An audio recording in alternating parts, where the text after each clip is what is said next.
tuleb minna kohtusse, siis hakkavad ilmselt teistsugused terminid kõlama, millised kõlavad praegu siin lava peal, seda me saame üsna pea kuulda. Väga huvitav ettekanne kindlasti tulemas ringkonnakohtu kohtunik Triin Uusen-Nake. Tuleb räägib, mida tema on kuulnud elust ja kas tema on ka inimene või mitte. Ma hiljuti kohtusin Lavly Perlinguga toredal konverentsil, jumal küll, seal on nii palju inimest. Seal on nii palju inimest sees ja muuhulgas ta ütles, mis on tema kõige suurem tulemus 5 aasta jooksul, mis ta tööd on teinud peaprokurörina. Ta ütles, et ta läks heldimusest, läks pisad märjaks ja siis pisad öö silma pärast seda, kui ta kuulis, et 3 tema prokuröri läksid õppima sotsiaaltööd. Et see oli tema jaoks paradigma muutus. Ja palun! Tere, mis ma oskan selle sissejuhatuse peale öelda? Õnneks juhtus ka. Tere, mina olen Triin Uusen-Nake, Tartu ringkonnakohtu kohtunik ja teie ees võib-olla põhjusel, et õpetan ka Tartu Ülikoolis perekonnaõigust ja paluti teile rääkida siis vanema ja lapse õigussuhtest, mida kohus arvestab ja millised on võib-olla siis praegu need raamid, millest õiguse rakendaja lähtub, kui ta teeb lapse suhtes lahendi, mis muudab siis lapse elu järgnevateks aastateks. Nüüd, kuni 20. sajandini õiguse rakendaja lähtus vanade roomlaste printsiibist patria potestas, isa võim perekonna üle ja see põhimõte oli praktiliselt 60. aastate Lääne-Euroopa õigussüsteemides väga tuntav. Ja näiteks kuni 58. aastani Saksa õiguses, kui vanemad vaidlesid lapse hooldusega seotud küsimustes, siis otsustas isa sõna. Paradigma muutus toimus 20. sajandil päris pikkade sammudega ja praegu siis me ei räägi enam vanema võimust lapse üle, vaid me räägime vanema hoolitsusest, vanema kohustusest hoolitseda lapse heaolu üle.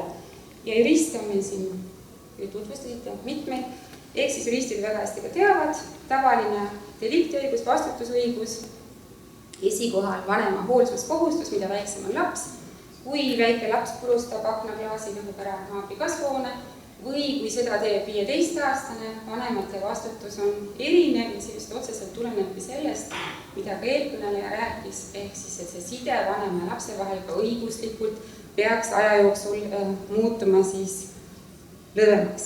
Vanema õigused on alati seotud lapse kohustustega. Hooldusõigus kuulub lapse täisealiseks saamiseni mõlemale vanemale, kui neil on see siis vastastikusel kokkulepe nii või on see kohtu otsusega jäetud mõlema vanema kanda.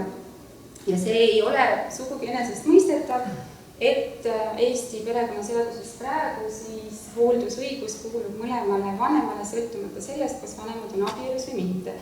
Sest kes on olnud perekonnaseaduse eelnõu koostamise juures, teab väga hästi, et eelnõu 2010. aastal jõustunud perekonnaseaduse eelnõu nägi esialgse versioonina ette seda, et kui vanemad ei ole omavahel abielus, siis hooldusõigus on lapse ema.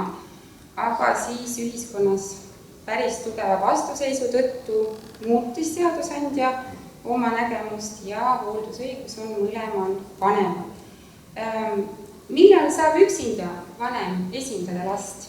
Kui tal on hooldusõigus, kui kohus on andnud selles küsimus talle õiguse esindada ja kui ta vajab kiiret tegutsemist üks vanem, mis iganes põhjusel, elukorralduslike põhjustel või muudel põhjustel.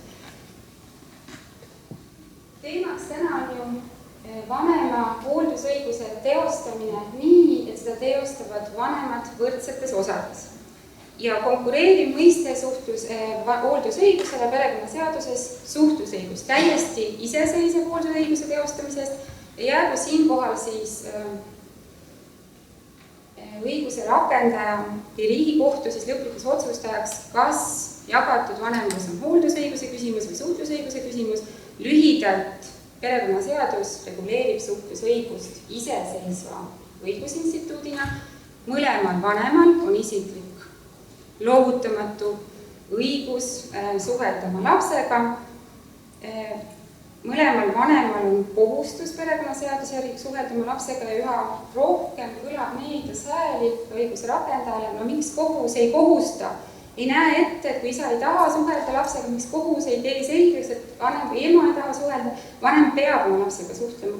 Meil on see teema veel vaidlemata, lõpuni vaidlemata erinevalt mitmetest teistest Euroopa riikidest, kui küsimus siis, kui vanem ei taha lapsega suhelda, kas see ikka on lapse huvides, kas kohus peaks siin siis sekkuma, kui vanem ei taha suhelda lapsega.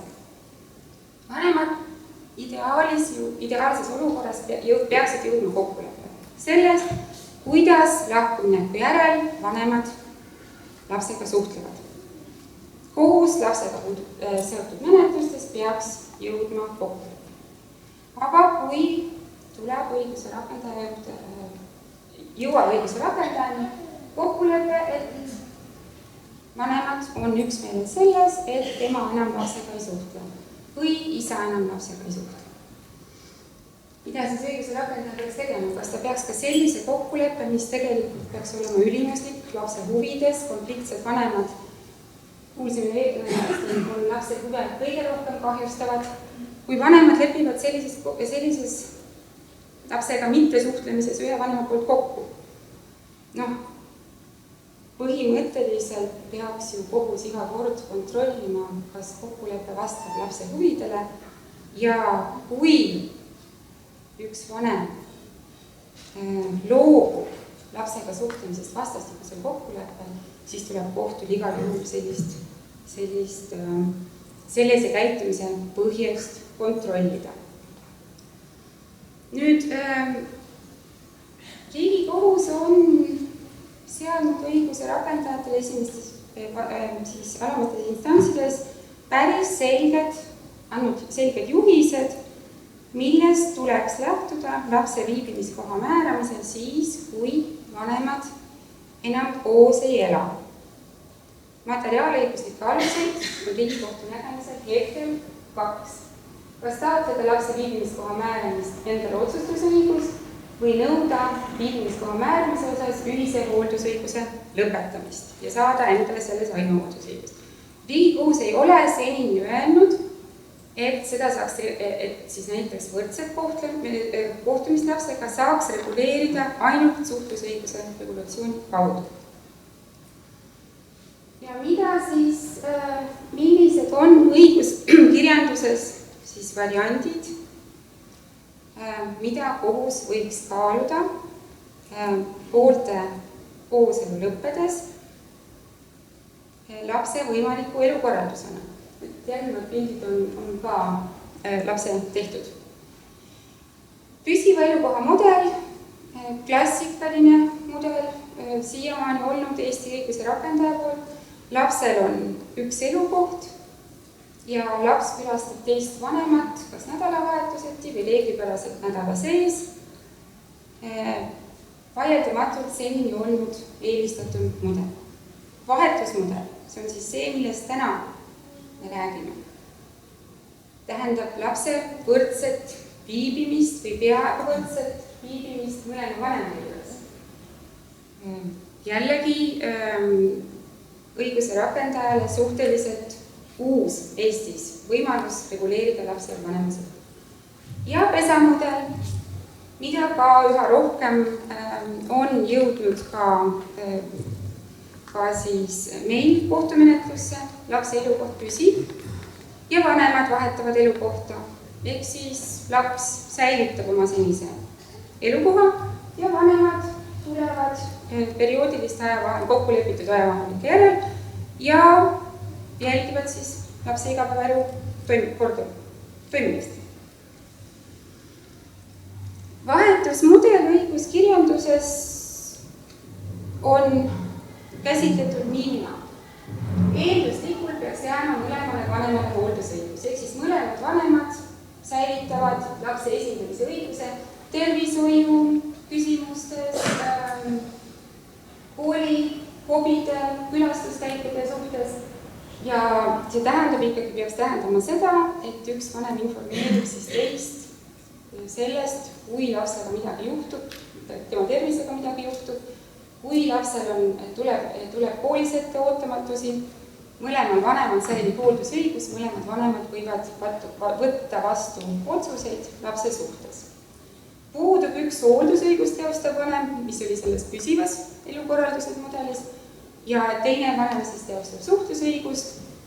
Jätame selle siis õiguse rakendaja otsustada, kas me vahetusmudelist räägime ka siis, kui lapsel üks kindel elukoht puudub, kui üle näiteks 40-60% või siis 30-70% juures. Vahetusmudel eelduslikult peaks enam-vähem võrdset jaotust vanemate vahel.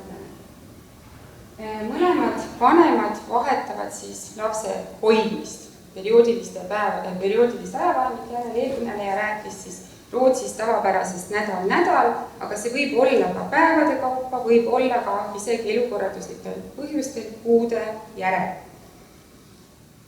Ja ei ole põhjendatud etteheide Eesti õiguse rakendajale, et meil pole seda üldse käsitletud. On ju aastast 2018 Riigikohus teinud lahendi, kus siis juhib selgelt alamastme kohtute tähelepanu sellele, et lapsel võib olla vaheldumisi mitu elukohta. Ehk siis kohus võib lapse huvidest lähtuvalt määrata, et laps viibib vaheldumisi kummagi vanema juures võrdse aja. Üks põhjus on ka selles, et Eesti on liitunud Euroopa Nõukogu 2. oktoobri 2015. aasta resolutsiooniga, mille kohaselt peaksid liikmesriigid tagama selle, et mõlemal vanemal on võrdne võimalus oma lapsega koos aega veeta. Loomulikult peab kohus alati silmas pidama seda, et selline lahendus oleks lapse heaolu kooskõlas ja loomulikult on välistatud perevägivallaga seotud juhtumid. Millal jõuavad sellised vahelduva elukoha taotlused lapsega suhtluskorra määramisel? Ma nimetaks seda ikkagi suhtluskorra määramiseks. Mulle isiklikult ei meeldiks, kui muu põhjuse puudumisel kohus piirab ühe või teise vanema hooldusõigust. See küsim vahelduvat elukohta peaks ikkagi saama määrata ka suhtluskorra regulatsioonis. Miks pöördub vanem kohtu poole? Motiivid on ju väga erinevad. Senine elu- ja töökorraldus peaks jääma muutumatuks, ehk siis vanem soovib näiteks töötada vahetustega. Vanemal on regulaarsed, ilmselgelt prognoositavad välisreisid, välislähetused. Ehk siis vanem lihtsalt tahab säilitada senist elukorraldust, senist töökohta ja vanemad aga mingil põhjusel on pöördutud kohtu poolest, ma räägin praegust kohtumenetlustest, mis on meieni jõudnud.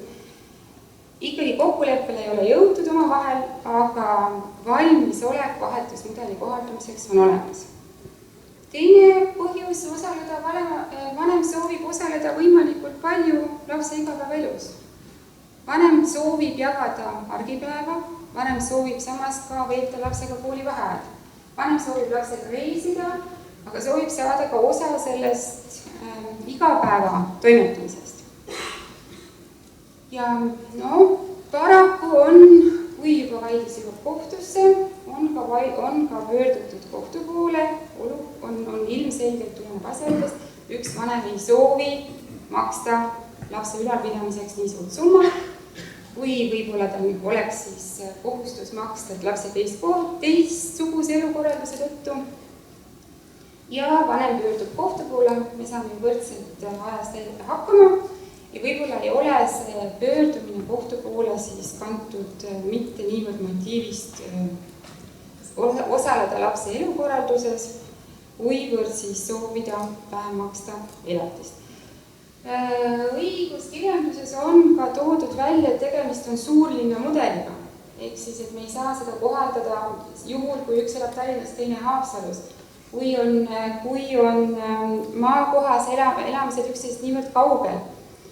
Või on toodud ka esile põhjuseid mitte kohaldamisel vahetusmudelit, see on puhas luksus. Lapsel on vaja kahte täielikku, mis on lapsel praegu vaja? Arvutit, lauda, magamisaset, kogu seda ümbritsevat, mis tal on ühe vanema juures, tuleb muretseda ka teise vanema juurde ja paraku ei pruugi olla peredes mõlema vanema varaline suutlikkus võrdne. Ehk siis ette heidetud on õiguse rakendajale otsuse järel seda õiguskirjanduses, et kohus ei ole arvestanud vanema varanduslikku toimetulekut. Kas ta jaksab sellist mudelit lapsele tagada? Siin see küsimus peaks olema võimalik lahendatav ka muul viisil, ehk siis varanduslik võimekus ei tohiks olla aluseks, kindlasti tohiks olla aluseks lapse elukoha määramisel. Nüüd Euroopasse vaadates andmed pärinevad aastast 2016 ja kõik siis viitab sellele, mida avatum on ühiskond, mida võrdõiguslikum on ühiskond, seda rohkem kasutatakse ühiskonnas vahetusmudelit. Seda, et laps viibib mõlema vanema juures võrdse aja. Kuulsime ka Rootsis pigem reegel kui erand, vanemad lepivad selle juba kokku eos ka ilma meditatsioonita, ilma kohtu poole pöördumata. Taani hinnanguliselt iga 5 laps ja 2016 on see. Prantsusmaa, Hispaania, Itaalia samamoodi ja jõuame kohe selle juurde, teie küsimus oli ka siit saalist, mida teha siis, kui üks vanem ei soovi vahetusmudelit. Saksamaal alates 2017. aastast on lubatud kohtul määrata vahetusmudel ka siis, kui üks vanem ei ole sellega nõus. Keda huvitab lähemalt, lihtsalt siin slaidides on viide Justiitsministeeriumi kodulehel, on ka lapsega suhtlust korraldava kohtulahendi selle täitmise võrdlev analüüs, kus on võimalik lugeda, kuidas siis analüüsi koostamise eesmärk oli küll teine, kuid analüüsis on ka lühidalt kokku võetud Euroopa arengud siis lapse elukoha määramisel. Aastal 2017 Saksamaa kõrgem kohus, Saksamaa oli, võib öelda, kuni selle hetkeni väga konservatiivne, nii nagu võib-olla siis etteheidetud on ka Eesti õiguse rakendajale, väga konservatiivne, mis puudutab siis vahetuva elukoha määramist vanemate kooselu lõppemise järel ja põhilised põhjused, stabiilsuse puudus, lapsel on vaja tagada siis järjepidevust, lapsel on vaja tagada tema senist elukorraldust. Ja Saksamaa kõrgem kohus võttis siis arvesse just nimelt Euroopa Nõukogu resolutsiooni, võttis arvesse senised arengud Euroopa perekonnaõiguses ja leidis, et see üks lahus olevad vanemad, üks vanem suhtleb lapsega, piirab automaatselt ja alati hooldusõiguse teostamist. Ja see on ainult kvantitatiivne küsimus, kui palju üks vanem teisega on. Seega, millise ulatusega kohus selle kindlaks määrab, ei ole vastuolus Saksamaa kehtiva perekonnaseadusega. Kuna Saksa perekonnaseadus on meie perekonnaseaduse suureks eeskujuks, siis lühike võrdlus meie perekonnaseadusega ei keela perekonnaseadus määrata suhtlusõigust võrdsete osadena, ka siis, kui üks vanem on vastu. Samas juhtis eelkõne tähelepanu sellele, et igasugune konflikt on lapse huvidega vastuolus. Ehk siis, kui üks vanem ei soovi vahetusmudeli kohaldamist, peaks õiguse rakendaja või siis ka kohtueelne menetleja väga põhjalikult siis vaatama konkreetset olukorda, kas see ikkagi vanema tahte vastane vahetusmudeli määramine oleks lapse huvides. Ei ole meie perekonnaseaduses kohustust määrata ühte kindlat elukohta ja ei tulene ka see kusagilt õigusaktist, et see oleks lapse huve kahjustav. Küll aga võivad tulla ette hoopis teistsugused probleemid vahetuva elukoha määramisel, mis puudutab elatise maksmist, mis puudutab lastetoetuse maksmist, elukoha määramist, aga need küsimused ei tohiks olla takistuseks vahetuva elukoha määramisel. Otsustavaks peaks olema ikkagi lapse heaolu ja vanemate vaheline koostöö. Mida peaks jälgima kohtueelne menetleja või õiguse rakendaja? Millised on need vanemate kasvatuslikud võimed? Missugune on vanemate side lastega. Ja muidugi annab vahetusmudeli kohaldamine võimaluse sellele vanemale, kes on lapse kasvatamisest kõrvale jäänud, uue võimaluse saamiseks, ehk siis, kui ta varem on olnud igapäevaselt nii lapse arenguga seotud, siis vahetusmudeli määramine võib talle selle võimaluse anda, samas siiski ei saa jätta arvestamata lapse sidet vanemaga. Lapse enda soovi. Lapsel on väga selge ettekujutus tema elukorralduse jätkumisest ja kui tal on olnud hea mõlema vanema juures, siis ta üldjuhul seda ka avaldab. Kindlasti tuleb arvestada, missugune on lapse vanemate omavaheline koostöö, kuidas nad omavahel suhtlevad, kas nad on valmis saatma pilte üksteise lapse arengust. Ja eelduslikult on ju mõlema vanemaga suhtlemine lapse huvides ja kui kõikide asjaolude kaalumisel, kuhu siis või õiguse rakendaja näeb, et vahetusmudel sobib, siis ei pea olema vanemad ju üksmeelselt, kas see mudel on lapsele parim.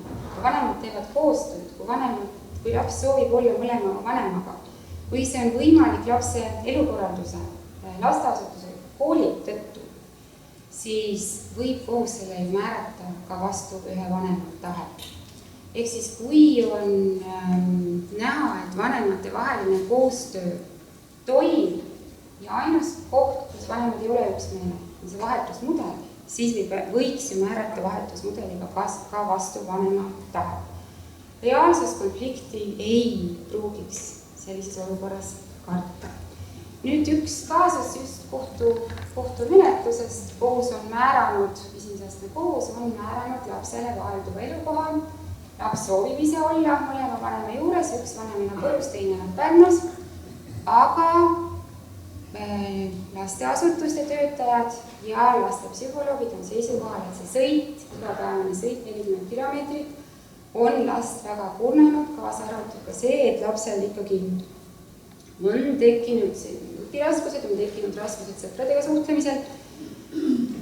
Ja nüüd peaks siis kaaluma kohus, kas elukohtade lähedus, koolide pikkus, kas need on asjaolud, mis võiksid olla aluseks siis sellele, et muuta ära selline elukorraldus.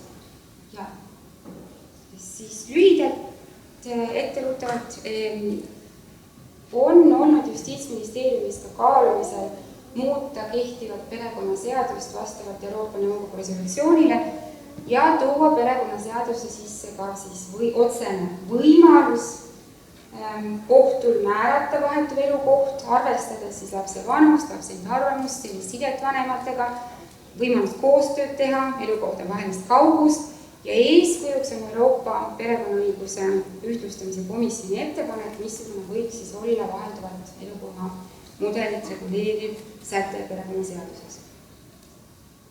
Aitäh!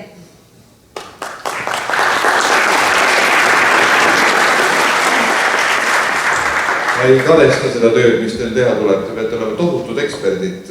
Ma meenutan veel kord seda Lavly Perlingu juttu, kus ta tunnistas ausalt üles, et neil ei ole pädevust prokuratuuris hinnata asju, mis on lapsega seotud. Nad ei oska lastega rääkidagi, sellepärast nad peavad otsima konsultante, kus nad peavad ise ennast harima.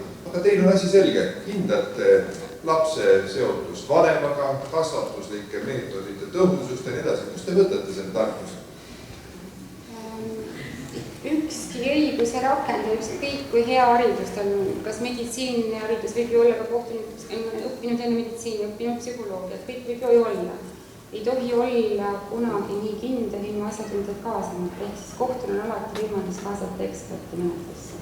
Kuidas see eksperdimenetlus ja kaasamine välja näeb? See on ju terve elu, mis tuleb välja lugeda kellegi silmist, juttudest, panna kokku pildikesed, saada aru, kus on vale, kus on tõde, on merikross, ei ole merikross, nii. Eksperdi kaasamine tähendab seda, et me pöördume abi saamiseks lastepsühholoogi poole, asjatundjate poole, meedikute poole. See otsus on alati see, mida te usute, peate õigeks? See on üks tõend kohtumenetluses. Kohus teeb otsus, ei saa panna eksperdile kohust, ei saa ju panna temale kohust otsusega kohus, jah. Küll aga on kohtul võimalus siis kaaluda eksperdi arvamust, kaaluda poolte, kohus räägib ära lastega. Alates 10-aastasest lapsest on kohtul kohustus rääkida, aga eriti nüüd vahetusmudeli kohandamisel kohus räägib ära ka noorema lapsega. Kas see kohus räägib lapsega tähendab tegelikult, et spetsialist räägib lapsega? Kohus läheb lapsega rääkima. Teie siis oskate rääkida, aga prokuratuur ei oska? No, ma ei oska midagi küsida. See on tegelikult tõsine küsimus ju. Lapsega rääkimine on ajakirjanik. Ma ei olnud teie vestluse juures, kui te rääkisite, kuidas teie küsimus täpselt kõlas, kuidas kõlas vastus, et sellest ma ei saa teile vastust anda. Ma tõesti olen natuke teie eriala kaasosaline, jah, et ajakirjanikena see eraldi õppetund, kuidas õppida lastega rääkima, elu õpetab seda 10 aastat. Et te olete väga kindel oma oskustes. Me ei ole sugugi kindlad oma otsustes. See oli ka vabadus. Aga see tähendab seda, aga otsus tuleb teha. Otsuse teeb kohus asjaolude põhjalt, otsuse teeb kohus pooltega rääkides ja ma võtan tagasi, et me ei ole kindlad. Me oleme kindlad oma otsust tehes sellel hetkel, kui me otsuse teeme. Me ei ole kindlad, me ei näe tulevikku. Sellel hetkel tundus see otsus meile kõige parem. Ma võtan selle tagasi. Selle ka? Kohtunik on ristküsitlusel, seda juhtub arva. Nii. No, teie algus oli juba nii. Mis kohtus juhtub, kui võetakse 2 korda tagasi naasalt? Ebausaldusväärne. Oi, see on võimalik oma ütlusi parandada alati. Jaa, muidugi on. Ärge page pahaks, mina tahan teada, kuidas te töötate. Mida te viimasena tagasi võtsite?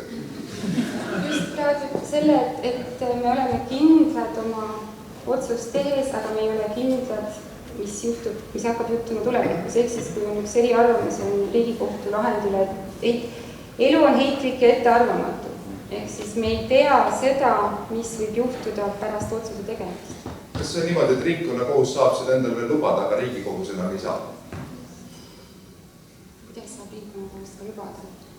Mis oli küsimus? Sellepärast, et siis saab veel edasi kaarvata, aga pärast enam ei saa. Mida me saame? Küsimus oli... Küsimus jääb seda, et kui te sel hetkel olete kindlad, see ju vastuses juba sisaldub see, et järgmisel hetkel enam ei pruugi. Järgmisel hetkel võivad olla ju asjaolud teised ja meil on piisavalt perevaidluses, siin kindlasti on ka õigusnõustajad on, ehk siis perevaidluses võib ühes ja samas küsimuses asjaolude muutumisel kohtuda ühe ja sama perega 10 aasta jooksul, ehk siis, et sellel hetkel tundub see lahend kõige parem, küll aga ei tähenda see, et aasta pärast, isegi väiksema aja möödudes, on olukord peres nii palju muutunud, et me peame seda sama küsimust uutel asjaoludel uuesti arutama. Kohtu poole pöördutakse ikka suhtlusõiguse kindlaks määramiseks, ehk siis õiguslik vaidlus on sama, materiaalõiguslik alus on sama, aga ühe või teise poole väitel või siis ka kohaliku omavalitsuse väitel on asjaolud nii palju muutunud, et kohtu tuleb teda uuesti menetleda. Hea küll, jääme selle juurde, et selle hetkel peate tegema õige otsuse. Te teate, et tavaliselt ikka kohtusaalist minnakse niimoodi välja, et teine pool ei ole rahu. Aga ma küsin teie käest, mille järgi te hindate, kas teie töö kvaliteet oli hea? Kas see otsus oli õige? Kus on teie tõe hetk? Tõe hetk? Jaa, kohtunikega saab nii harva rääkida, aga silmast silmad on loomulikult Kas see on see koht? Kas see on see koht, et... Need on nii olulised küsimused. Kuidas see asi laheneb? See on elu küsimus. Laps, naine, mees, kuidas me edasi läheme? Keegi otsustab seal kuskil need asjad ära. Mis tundega tema edasi kõnnib? No, ega ma ei ole siin teil nagu staar. Juba olete selle aja peale. Ehk siis, et kui otsus on tehtud, siis on see tehtud sellel hetkel kõige parema siseveendumuse ja äranägemise järel. Kui asjaolud hiljem muutuvad, siis tuleb seda nüüd uuesti, nii perevaidlus, me jääme ikka perevaidluste piirist, siis tuleb see küsimus uuesti üle vaadata. Kui jagatav vanemlus võiks olla väga normaalne viis, kuidas asju lahendada, siis miks selles eelmisel aastal tuli selline otsus, nagu te siin kirjeldasite? Aga seda võib küsida ka ju peredelt, miks ei ole pöördutud, ehk siis, et kohus ju ise sellisel kujul. Kohus menetleb suhtlusõiguse vaidlusi poole avalduse alus. Ehk siis, kui Rootsis ideaaljuhul ainult praktiliselt kõik suudavad omavahel kokkuleppele jõuda, 2% vaidlustest jõuab kohtuni, siis meil, kuigi see number on kindlasti suurem, siis kohus lahendab siiski vaidluse lähtudes avaldusest välja arvatud olukorras, kus lapse huvid on ohustatud, siis hakkab kohus alles ise menetlema suhtlusõiguse vaidlusest ja reeglina ei ole. Ja ometi on kohtul veel üks võimalus, ta saab soovitada osalejatele, et ärme üldse lähe siin edasi selle asjaga, ta saab öelda, et sõlmime selle kokkuleppe, sõlmige teie, kas te käite seda ühe lahendina välja, kas te usute sellist? Poolte kokkulepe on ülim, mis saab olla eraõiguslikes vaidlustes. See on iga kohtumenetluse kõige parem lõpplahend, kui kohus sõlmib kokkulepe, aga lapsega seotud vaidlustes, ma ei tea, kas te panite tähele, peab siiski kohus kontrollima, kas see kokkulepe vastab lapse huvidele. Sama on igasugused perekonnaõiguslikud vaidlused. Kui ühe poole kaitse kohtumenetluses sõlmitava või kohtule tehtud ettepanekus ja ilmselgelt arvestamata, ja siin praegu, kui vanemad lepivad kokku, et ema või isa lapsega ei suhtle, siis on kohtul kohustus seda kontrollida. Kuigi ülimuslikkus on kokkulepe. Triin, sa olete nõus, see on üks kõige raskemaid valdkondi, kus kohtunik olla sellistes küsimustes? Eestis ei ole perekonnakohtuid erinevalt teistest riikidest ja see on valdkond, millega kohus tegeleb eraõiguslike vaidluste käigus. Kas meil peaksid olema perekonnakohtud? Me oleme nii väike riik. See on õiguspoliitiline küsimus, kas siis seadusandja või kas siis peab seda vajalikuks või mitte. Kas me saame endale lubada perekonnakohut, töökohut, sotsiaalkohut, mis on paljudes Lääne-Euroopa riikides? Ma tänan teid. Aitäh!